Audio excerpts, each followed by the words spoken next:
MLA Shri Sunny Joseph ടെലിഫോണിൽ. ശ്രീ സണ്ണി ജോസഫ്, വളരെ സങ്കടകരമായ വാർത്തയാണ്. 2 മനുഷ്യജീവനുകൾ നമുക്ക് നഷ്ടപ്പെട്ടിരിക്കുന്നു കാട്ടാനയുടെ ആക്രമണത്തിൽ.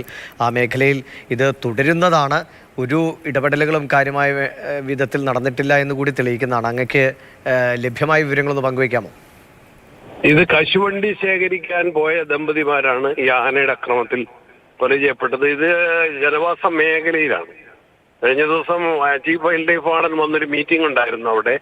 ഞാൻ തന്നെ ചോദിച്ചു, എത്ര ആനകൾ ജനവാസ മേഖലയിൽ ഉണ്ടെന്ന ചോദ്യത്തിന് ഒരു ടീം ഫോറസ്റ്റുകാർ പറഞ്ഞത് 30, അപ്പോൾ വേറൊരു കൂട്ടര് 40 എന്ന് പറഞ്ഞു. എന്ന് പറഞ്ഞാൽ നിരവധി കാട്ടാനകൾ ഈ ജനവാസ മേഖലയിൽ, മനുഷ്യർ താമസിക്കുന്ന പ്രദേശങ്ങളിൽ, കൃഷി ചെയ്യുന്ന സ്ഥലങ്ങളിൽ അവിടെ സ്ഥിരമായിട്ടുണ്ട്. രാത്രിയും പകലും ഉണ്ട്. അവിടെ ജനങ്ങളുടെ ജീവന ഭീഷണി തന്നെയാണ്. നിരവധി പേര് ഇതിനോടകം കൊലയപ്പെട്ടിട്ടുണ്ട്.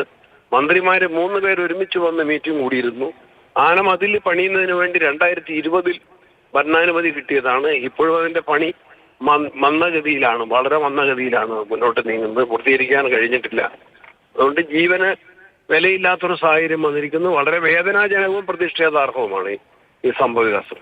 MLA, ഇപ്പോൾ ഈ മൃതദേഹങ്ങൾ അവിടെ നിന്ന് എടുക്കാൻ കഴിയുന്ന ഒരു സാഹചര്യം തന്നെ ഇല്ല. കാരണം അവിടെ കാട്ടാനകൾ തമ്പടിച്ചിട്ടുണ്ട്. അവയെ തുരത്തിയ ശേഷം മാത്രമേ ആളുകൾക്ക് അങ്ങോട്ട് പോകാൻ കഴിയൂ. അപ്പോൾ സമയം ഇപ്പോൾ തന്നെ രാത്രി 7 മണിയായി.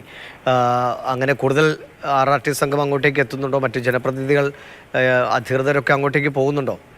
അങ്ങോട്ട് പോയിക്കൊണ്ടിരിക്കുകയാണ്. ഞാനും ഏതാണ്ട് അതിന്റെ ഫാമിന്റെ അടുത്തേക്ക് എത്തി. ഞാൻ ആർളം പഞ്ചായത്തിൽ തന്നെ ഉണ്ടായിരുന്നു. ആർളം പഞ്ചായത്തിന്റെ ഏറ്റവും ഫോറസ്റ്റിൽ നിന്ന് ഓപ്പോസിറ്റ് ആയിട്ടുള്ള അതിർത്തിയിൽ ഞാനാണ്. ആർളം എന്ന് പറഞ്ഞ ലൊക്കേഷനിൽ ഞാനുണ്ടായിരുന്നു. ഇനിയിപ്പോ ഒരു കുറച്ച് ദൂരം കൂടെ പിന്നിട്ടാൽ ഞാൻ അങ്ങോട്ട് എത്തും. അവിടുത്തെ ജനപ്രതിനിധികൾ, ബ്ലോക്ക് പഞ്ചായത്ത് പ്രസിഡന്റ് കെ വേല, ഇതിനൊക്കെ ഈ വിവരം അറിഞ്ഞ് എന്നോടൊപ്പം ഉണ്ടായിരുന്നു. അദ്ദേഹം മുന്നോട്ട് പോയിട്ടുണ്ട്. ഞാനും പുറകെ പോയിക്കൊണ്ടിരിക്കുകയാണ്. ഏതായാലും അവിടുത്തെ സിറ്റുവേഷൻ ഫോറസ്റ്റ് ഉദ്യോഗസ്ഥന്മാരും എന്ന് ഞാൻ കരുതുന്നു. RRTയും എത്തിച്ചേരുമെന്ന് കരുതുകയാണ്.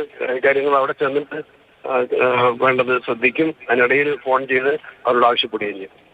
ശരി, വളരെ നന്ദി MLA ശ്രീ സണ്ണി ജോസഫ് പ്രതികരണം അറിയിച്ചതിന്.